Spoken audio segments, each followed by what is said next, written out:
मैं Prabha Sharma Saket group of colleges की ओर से आपका स्वागत करती हूं और आज हम फिर नया टॉपिक लेकर आपसे मिल रहे हैं और वो नया टॉपिक है वस्त्र विज्ञान या टेक्सटाइल से है। वस्त्र विज्ञान का परिचय या टेक्सटाइल का परिचय, इसके बारे में मैं आपको बताने जा रही हूँ कि हमारा जीवन वस्त्रों से कैसे घिरा हुआ है, वस्त्रों की विशेषताएं क्या हैं, वस्त्रों का महत्व क्या है और यह वस्त्र हमें किन किन तरीक़ों से, किन किन चीज़ों से प्राप्त होता है। तो ये है रहा आज का हमारा टॉपिक, वस्त्र तंतु का महत्व, परिचय, वर्गीकरण। ये है हमारा आज का टॉपिक। जैसा कि मनुष्य की मौलिक आवश्यकताएं 3 होती हैं, भोजन, वस्त्र और मकान। भोजन हमारी भूख को शांत करता है, हमारी शारीरिक वृद्धि करता है, भोजन की बात बाद में करेंगे। जो वस्त्र है हमारे शरीर का आवरण है, हमें सुरक्षा प्रदान करता है, हमें गर्माहट प्रदान करता है, एक आवरण के रूप में कार्य करता है। तो चलिए आज हम मिलते हैं, बात करते हैं वस्त्रों के बारे में कि वस्त्रों उपयोगी तंतु कौन कौन से होते हैं, इनका क्या उपयोग होता है, ये हमारे जीवन में किस प्रकार से महत्व रखते हैं। ठीक है, तो वस्त्र तंतु जो होते हैं प्रत्येक व्यक्ति के दैनिक जीवन से संबंधित होते हैं। वस्त्र तंतु क्या होते हैं? प्रत्येक मनुष्य के दैनिक जीवन से संबंधित होते हैं, जिनके बारे में प्रत्येक व्यक्ति को जानना आवश्यक होता है। जैसे कि भोजन, आवास और परिधान हमारे लिए आवश्यक है, आधारभूत आवश्यकता है, वैसे ही परिधान वस्त्र तंतु द्वारा तैयार किए गए वस्त्र हमारे लिए आवश्यक होते हैं। और यह हर वस्त्रों को अधिक आरामदायक कैसे बनाया जाए, आकर्षक कैसे बनाया जाए, किस तरीके से ये हमारे लिए उपयोगी है, ये सब चीज़ों को भी ध्यान में रखा जाता है। समय के साथ साथ कई उपयोगी रेशों का चुनाव किया गया, वृद्धि की गई, खोज की गई और उन पर नए नए आविष्कार किए गए और उन पर कार्य किए गए। खोज के द्वारा नए नए रेशों की पहले के टाइम पर केवल पुराने टाइम पर या प्राचीन या 20वीं सदी से पहले केवल प्राकृतिक रेशों के द्वारा ही वस्त्र तैयार किए जाते थे। लेकिन 20वीं सदी, क्योंकि रेशा या तंतु जो होते हैं वे वस्त्रों की लघुतम या मूल इकाई होते हैं। रेशे क्या होते हैं? लघुतम व मूल इकाई होते हैं, जिनके द्वारा हमारा वस्त्र तैयार होता है। जैसा कि हॉलैंड एंड सैडलर ने अपनी बुक में लिखा है, बुक का नाम है टेक्सटाइल्स, उसमें लिखा है, बताया है कि वे कहते हैं कि प्रत्येक व्यक्ति जन्म से लेकर मृत्यु तक वस्त्रों से घिरा रहता है। हम वस्त्र तंतु के उत्पाद करते हैं, पहनते हैं और वस्त्र आच्छादित कुर्सी, सोफा पर बैठते हैं और वस्त्र के ऊपर नीचे ओढ़ते व सोते हैं। अग्नि व संक्रमण रोगों से सुरक्षा प्रदान करता है। तो ये किसने कहा बच्चों? हॉलैंड एंड सैडलर ने कहा। इन्होंने बताया कि हमारे लिए वस्त्र कैसे उपयोगी है। फिर है, जैसे जैसे 20वीं सदी का अंत होता गया और पहले, क्योंकि 20वीं सदी से पहले केवल प्राकृतिक रेशे ही इस्तेमाल होते थे, परंतु इसके बाद मानव ने प्राकृतिक तत्वों में जैसे ऑक्सीजन, हाइड्रोजन, नाइट्रोजन का उपयोग करके कुछ ऐसे अद्भुत रेशे बनाए जिन्हें जादुई रेशा या मैजिक फाइबर कहा जाता। उस मैजिक फाइबर का नाम नायलॉन है। ऐसे रेशों की खोज होती गई। ऐसे विद्युत चलित यंत्रों के द्वारा रासायनिक पदार्थों का इस्तेमाल करके नए नए रेशे बनाए जाने लगे। कभी कभी 2 रेशों को मिलाकर नए रेशे भी या निम्न प्रकार के रेशे भी तैयार किए जाने लगे, जैसे कि एक प्राकृतिक रेशा, दूसरा कृत्रिम रेशा। प्राकृतिक रेशा गुण अलग है, लेकिन उसकी महत्व बढ़ जाता है और वो रेशा ज़्यादा बेहतर हो जाता है। एक प्राकृतिक रेशा, एक वो आपका कृत्रिम रेशा, जैसे टेरिकॉट। टेरिकॉट में क्या होता है, जो कपास तथा टेरिलीन से बना होता है। किससे बना होता है, वो कपास और टेरिलीन। टेरिलीन क्या है, एक कृत्रिम रेशा है, कपास क्या है, एक प्राकृतिक रेशा है। तो कृत्रिम और प्राकृतिक रेशे से कौन सा वस्त्र तैयार हुआ, टेरिकॉट तैयार हुआ। फिर है बच्चों कि अगर वस्त्र इतने ही उपयोगी हैं तो उनकी क्या क्या विशेषताएं होनी चाहिए, उनकी विशेषताओं के आधार पर ही क्लियर हो जाता है कि हम या रेशों की गुण क्या क्या होने चाहिए, रेशे किस प्रकार से हम रेशों की पहचान करें कि हमारे लिए ठंडा प्रदान कर रहा है, ये नमी सोखने की क्षमता।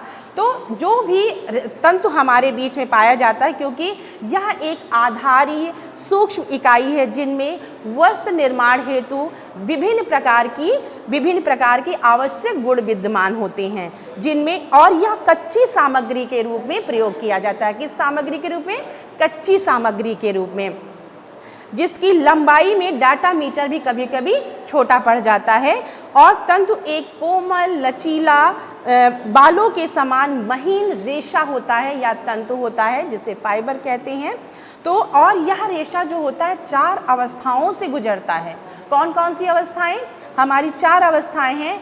रेशे से धागा, धागे से कपड़ा, कपड़े से वस्त्र और वस्त्र से परिधान जो हम पहनते हैं। और उस परिधान में भी विभिन्न प्रकार की परिसज्जाएं की जाती हैं, जिसे मर्सराइजेशन कहा जाता है, या बहुत सारी यांत्रिक परिसज्जा है या बहुत सारी आधारभूत परिसज्जा हैं जिनके आधार पर वो वस्त्र हमारे पहनने योग्य होता है। फिर कभी कभी देखा गया कि वस्त्र हमारे लिए मतलब वस्त्रों की वर्गीकरण, वस्त्र किस प्रकार से होते हैं। तो प्रकार पढ़ने से पहले हम जान लें कि वस्त्र या रेशों की या तंतु की कौन कौन सी विशेषताएं होती हैं। तो जब हम किसी भी वस्त्र को खरीदते हैं या वस्त्रों का चुनाव करते हैं तो सबसे ज़रूरी क्या होता है बच्चों, कि वस्त्रों में तनाव सामर्थ्य की आवश्यकता हो, तनाव सामर्थ्य सहने की आवश्यकता हो। क्योंकि वस्त्रोपयोगी रेशे के लिए यह आवश्यक हो जाता है कि उसमें कौन कौन से गुण विद्यमान हैं। वस्त्र बनाने के लिए जिन रेशों का उपयोग किया जाता है, प्रयोग किया जाता है, उनमें कुछ विशेष गुणों का होना भी जरूरी होता है। तो पहली है तनाव सामर्थ्य, दूसरा है मजबूती, तीसरा है प्रतिस्कंदता, लचीलापन, आपस में सटने की क्षमता। या कहने का तात्पर्य ये होता है कि कोई भी रेशा, कोई भी वस्त्र, चाहे वो प्राकृतिक हो, चाहे वनस्पतिक हो, चाहे वो कृत्रिम हो, चाहे वो विशिष्ट हो, मतलब रेशों में सबसे ज़्यादा जरूरी क्या होता है, 2 प्रकार की विशेषताएं पाई जाती हैं। पहला है भौतिक, दूसरा है रासायनिक। कौन कौन सी विशेषताएं, भौतिक और रासायनिक विशेषताएं। तो उन विशेषताओं के आधार पर मजबूती, प्रतिस्कंदता, लचीलापन, आपस में सटने की क्षमता, चमक, ज्वलनशीलता, गर्माहट और ताप का प्रभाव या ताप सहने की क्षमता या ताप संवाहकता भी इसे कहा जाता है। जैसा कि हॉलैंड एंड सैडलर कहते हैं कि हमारा जो शरीर है, हमारा जो जीवन है, प्रत्येक व्यक्ति का जो जन्म होता है वस्त्रों से शुरू होता है और वस्त्रों पर ही खत्म होता है। तो वस्त्र हमारे जीवन में बहुत ही उपयोगी होते हैं। तो ये था वस्त्रों की विशेषताएं। फिर है बच्चों वस्त्रों का हमारे जीवन में किस प्रकार से महत्व होता है, वो मैं आपको बताने चल रही हूँ कि वस्त्रों का हमारे जीवन में महत्व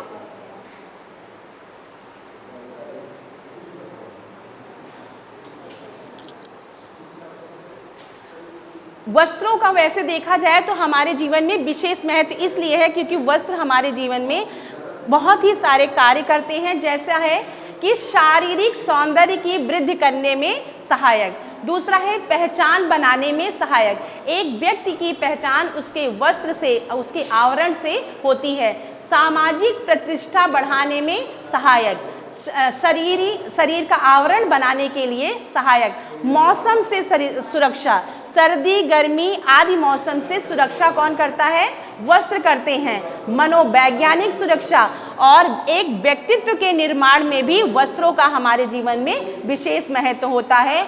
गृह सज्जा या गृह कार्यों में या गृह व्यवस्था में वस्त्रों का विशेष महत्व होता है और शारीरिक सौंदर्य जो होता है उसकी वृद्धि भी हमारे वस्त्र करते हैं और हमारी पहचान जो हमारा प्रोफेशन होता है उसके अकॉर्डिंग अगर हम परिधान को धारण करते हैं या वस्त्र को पहनते हैं उसमें भी हमारे वस्त्र को महत्व देखने को मिलता है, हमारी प्रतिष्ठा को बनाए रखने में सहायक होता है। तो ये रहा हमारा वस्त्र का महत्व। जैसे जैसे वृद्धि वस्त्रों के उत्पादन में वृद्धि होती गई, कई प्रकार के रेशे हमारे सामने आते गए। अब इन रेशों का ये रेशे हमारे जीवन में क्या महत्व रखते हैं, जैसे कि कहा जाता है कि रेशों का वर्गीकरण निम्न दो प्रकार से किया जा सकता है। जैसा एक है लंबाई के आधार पर, दूसरा है आपका स्रोत के आधार पर। लंबाई के आधार पर इसे दो भागों में बांटा जाता है। लंबाई के आधार पर इसे दो भागों में बांटा जाता है। रेशों का वर्गीकरण दो प्रकार का होता है, एक होता है लंबाई के आधार पर, दूसरा होता है स्रोत के आधार पर। तो लंबाई के आधार पर रेशों का वर्गीकरण कुछ इस प्रकार से है। लंबाई के आधार पर इसे दो भागों में बांटा गया है, फिलामेंट और स्टेपल। फिलामेंट को भी दो भागों में बांटा गया, मोनोफिलामेंट और मल्टीफिलामेंट। मोनोफिलामेंट और मल्टीफिलामेंट और स्टेपल जो होते हैं ये लंबाई में छोटे और प्राकृतिक रेशे होते हैं, और जबकि फिलामेंट जो रेशे होते हैं वो थाई व मीटर में मापे जाते हैं। और ये जो रेशे होते हैं स्टेपल छोटे छोटे तंतुओं से बने होते हैं, इन्हें इंच या सेंटीमीटर में मापा जाता है। इन्हें किस में मापा जाता है? इंच या सेंटीमीटर। तो लंबाई के आधार पर जो फिलामेंट के रेशे होते हैं इसमें इसका उदाहरण है रेशम या अन्य कृत्रिम रेशे जो बनाए जाते हैं रेशम की वो करने के लिए। फिर स्टेपल में है कपास, जो प्राकृतिक तंतु होते हैं वो स्टेपल होते हैं। तो ये था बच्चों आपका स्टेपल और फिलामेंट। इनके बारे में जैसे कि मैंने अभी आपको ग्राफ के आधार पर बताया कि लंबाई के आधार पर इन्हें दो भागों में बांटा गया है। फिलामेंट को थाई या मीटर में मापते हैं और यह प्राकृतिक और कृत्रिम रेशे होते हैं। लंबाई इनकी अविरल होती है। जैसे रेशम जो होता है एक मुट्ठी में या अब एक उंगली से निकाला जा सकता है, इतना बारीक होता है और 10-10 स्थान बहुत थाई मीटर में रखा जाता है। कितने टन जो रेशम होता है वो एक मुट्ठी में रख सकते हैं। या रेशम की जो प्योर रेशम की साड़ी होती है उसको 5 मीटर की साड़ी को हम एक मुट्ठी में दबा सकते हैं। तो उनकी लंबाई जो होती है, उनके रेशा जो होते हैं वो फिलामेंट के एग्जाम्पल होते हैं। फिर मोनोफिलामेंट जो फिलामेंट का दूसरा उदाहरण है, दो पाए जाते हैं। मोनोफिलामेंट यह सिर्फ एक लंबे मुलायम ठोस धागे के आकार में होते हैं। इनका ज़्यादातर जो प्रयोग किया जाता है, यूज़ किया जाता है, वो हौजरी वाले जो कपड़े होते हैं उनमें किया जाता है मोनोफिलामेंट को। जबकि मल्टीफिलामेंट जो होती हैं वे कई सारे फिलामेंट रेशों को मिलाकर जिनकी लंबाई गिनती में भिन्न होती है और इसका इस्तेमाल मुलायम तथा चमकदार वस्त्रों को बनाने के लिए किया जाता है। कई प्रकार के फिलामेंट रेशों को मिलाकर, जैसे कि आपका रेशम है या कृत्रिम को मिलाकर कई सारे मल्टीफिलामेंट धागे तैयार कर लिए जाते हैं। स्टेपल क्या होते हैं? इंच या मीटर में इन्हें नापते हैं। ये लंबाई में छोटे तंतु होते हैं। 3/4 तंतु ये मतलब 3 से 4 इंच की होने के बाद ये 18 इंच तक जाते हैं, और क्योंकि इन्हें इंच और सेंटीमीटर में मापते हैं ये छोटे तंतु कहलाते हैं। रेशम को छोड़कर ये सभी तंतु जो होते हैं वो स्टेपल के अंतर्गत ही आते हैं। तो ये था आप लोगों का लंबाई के आधार पर रेशों का वर्गीकरण। लंबाई के आधार पर अब है, क्योंकि मैंने आपको बताया कि बहुत विद्वानों ने बहुत तरीके के रेशों के वर्गीकरण दिए, लेकिन कुछ जो हैं आपके लंबाई के आधार पर हैं, कुछ आपके स्रोत के आधार पर हैं। तो स्रोत के आधार पर मैं आपको बताने चल रही हूँ कि स्रोत के आधार पर कौन कौन से तंतु पाए जाते हैं। स्रोत के आधार पर जो रेशे पाए जा रहे हैं उनके बारे में बताने जा रही हूँ। इसके आधार पर रेशों का वर्गीकरण अग्रलिखित है। जैसे कि रेशों का वर्गीकरण अगर स्रोत के आधार पर देखा जाए तो रेशे जो होते हैं मुख्य 3 प्रकार के होते हैं। कौन कौन से होते हैं? 3 प्रकार के होते हैं। एक होता है प्राकृतिक, दूसरा वनस्पतिक, तीसरा होता है विशिष्ट। फिर प्राकृतिक भी कई प्रकार के होते हैं, कृत्रिम भी कई भागों में बांटा गया, विशिष्ट रेशे भी कई भागों में बांटे गए। तो प्राकृतिक रेशा जो है वो मुख्य 3 प्रकार का होता है। कौन कौन सा? वनस्पतिक, प्राणिज और आपका खनिज। वनस्पति भी 3 प्रकार के होते हैं, बीज वाले, तने वाले, पत्ते वाले। बीज वाले में क्या होता है? कपास, कापोक, क्योंकि जो प्राकृतिक रेशे होते हैं बच्चों वो है कपास, लिनन, कापोक, जूट, सन, पिना, अबाका, सिसल। लेकिन इनको भी कई भागों में बांट दिया गया है, कुछ है बीज वाले, कुछ है आपके तने वाले, कुछ है पत्ते वाले। तो ये पहला वनस्पतिक में, प्राकृतिक में जो पहला आता है वो वनस्पतिक आता है, जब पहला बीज वाले, क्योंकि कपास बीज वाला होता है, कापोक बीज वाला होता है, जबकि जो आपका लिनन होता है वो तने वाला होता है। तने वाले जो तंतु हैं वो लिनन है, जूट है, हेम्प है, रेमी है, सन है, कोयार है। जबकि पत्ते वाले जो होते हैं पिना, अबाका और सिसल जो होते हैं, पिना होता है, अबाका होता है और सिसल होता है, ये पत्ते द्वारा प्राप्त किए जाते हैं। फिर है बच्चों प्राणिज, ऊन और रेशम। जैसा कि हमें अब जो प्राणी से प्राप्त हो, जो जीव जंतुओं से प्राप्त हो, वो क्या कहते हैं? ऊन है और रेशम है। ये एक कीट से प्राप्त होता है, ये भेड़ और बकरी से प्राप्त होता है, या अल्पाका बकरी या खरगोश या जीव जंतुओं से प्राप्त होता है। ऊन और रेशम जो है वो प्राणिज रेखा है। जबकि खनिज रेशा में सोना, चांदी, पीतल, एस्बेस्टस और ये आपका ये सारी चीज़ें होंगी, आपके खनिज रेशे में आएंगी। फिर है बच्चों, अब ये हो गया आपका, यहाँ तक क्लियर हो गया कि ये आपके प्राकृतिक रेशे की श्रेणी में आ रहे हैं। जबकि कृत्रिम रेशे 2 प्रकार के होते हैं, एक होता है मानवकृत रेशा, दूसरा होता है संश्लेषित रासायनिक रेशा। मानवकृत रेशा जैसा कि रेयॉन को भी 3 भागों में बांटा गया, या मानवकृत रेशे को भी 3 भागों में बांटा गया है। मानवकृत रेशा रेयॉन होता है, और नाइट्रोसेल्यूलोज और कुप्रामोनियम और विस्कस रेयॉन जो होता है ये भी मानवकृत रेशे का या कृत्रिम रेशे का एक प्रकार माना जाता है। फिर है बच्चों संश्लेषित या कृत्रिम विधि में भी 2 भागों में बांटा गया, मानव और संश्लेषित। तो मानवकृत में मैंने बताया रेयॉन और आपका नाइट्रोसेल्यूलोज, कुप्रामोनियम और विस्कस रेयॉन। और इसमें क्या है? संश्लेषित रासायनिक में क्या है? आपका नायलॉन, डेक्रॉन, आर्लॉन, टेरिलीन, ये जो होंगे आपके एक्रिलीन होंगे, ये संश्लेषित रासायनिक रेशे होंगे। ठीक है, इनके आधार पर ये क्लियर हो जाता है कि हमारे रेशे किस प्रकार से हमारे बीच में मिल रहे हैं, हमको मिलते हैं, क्योंकि ये स्रोत हैं, स्रोत के आधार पर हमारे सामने आते हैं, स्रोत के आधार पर स्पष्ट होते हैं। विशिष्ट रेशे, अभी तक आपने क्या पढ़ा? प्राकृतिक रेशे और कृत्रिम रेशे। प्राकृतिक रेशे भी 3 भागों में बांटे गए, और प्राकृतिक रेशे वनस्पतिक, प्राणिज, खनिज, मानवकृत और संश्लेषित। फिर उसके बाद विशिष्ट रेशे। विशिष्ट रेशे जो होते हैं वो परावर्तित, मिश्रित या विशिष्ट होते हैं, मतलब परावर्तित जो बदले जाएं, जिन्हें मिक्स किया जाए, मिश्रित रेशे कहलाते हैं। ये रहा आपका रेशों का वर्गीकरण। रेशों के वर्गीकरण के आधार पर स्पष्ट हो गया कि हमारे रेशे हमारे जीवन में, हमारे वस्त्र किस प्रकार से हमें मिलते हैं। कि जैसा बताया गया है कि रेशा पहले हमें तंतु किससे? रेशा, रेशे से धागा, धागे से कपड़ा और वस्त्र के बाद परिधान प्राप्त होता है। परिधान के आधार पर हमें देखने को मिलता है, हमें मिलता है। 20वीं सदी में मैंने अभी आपको बताया कि 19वीं सदी या 20वीं सदी या 18वीं सदी में वस्त्रों का अधिक उपयोग नहीं था, ठीक है, लेकिन वस्त्रों की उपयोगिता पीढ़ी दर पीढ़ी बढ़ती गई और जो हमारे सामने है स्पष्ट हो रही है।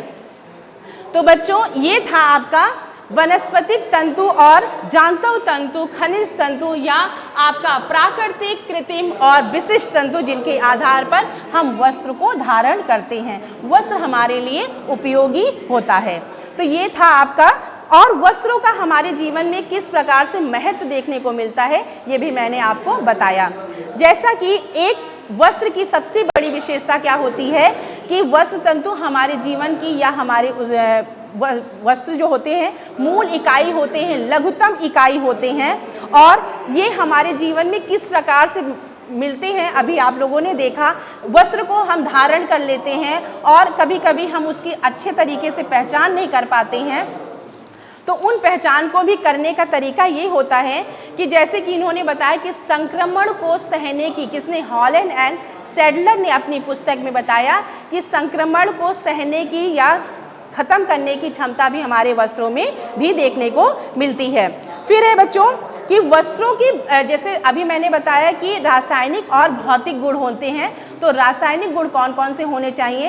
रासायनिक गुण है आपका ब्लीच का प्रभाव, ठीक है, ब्लीच कोई भी रेशा है, ऑक्सीकारक जो प्रतिकर्म होते हैं, हल्की घोल जो होते हैं हमारे रेशों पर या हमारे वस्त्रों पर कोई ज़्यादा प्रभाव नहीं डालते हैं, जबकि धूप का प्रभाव हमारे सूती वस्त्रों पर ज़्यादा पड़ता है। अभी मैंने बताया आप लोगों को कि मैजिक फाइबर जिसे नायलॉन कहते हैं, मैजिक फाइबर, नायलॉन या जादुई रेशा जिसे कहते हैं, उसमें ससमानता की भी क्षमता पानी चाहिए, आपस में चिपकने की क्षमता भी पानी चाहिए, पर्याप्त दृढ़ता भी होनी चाहिए एक वस्त्र में, ठीक है, और नमी सोखने की, नमी व आर्द्रता सीखने के गुण को भी प्रभावित करते हैं। तो बच्चों ये था आप लोगों का नमी सोखने की क्षमता और रेशों का वर्गीकरण और किस प्रकार से हमारे ये रेशे हमारे लिए अत्यंत उपयोगी होते हैं, क्योंकि ये भी कहा गया है कि जैसे जैसे समय के साथ नए नए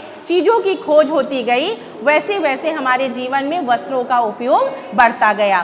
तो कल फिर हम अपने इस चैनल पर कपास की खेती, कपास क्या है, कपास का उत्पादन किस प्रकार से किया जाता है, इसको लेकर मिलेंगे। अगर आपने मेरे इस चैनल को लाइक एवं सब्सक्राइब नहीं किया है तो लाइक और सब्सक्राइब करना मत भूलें। Thank you.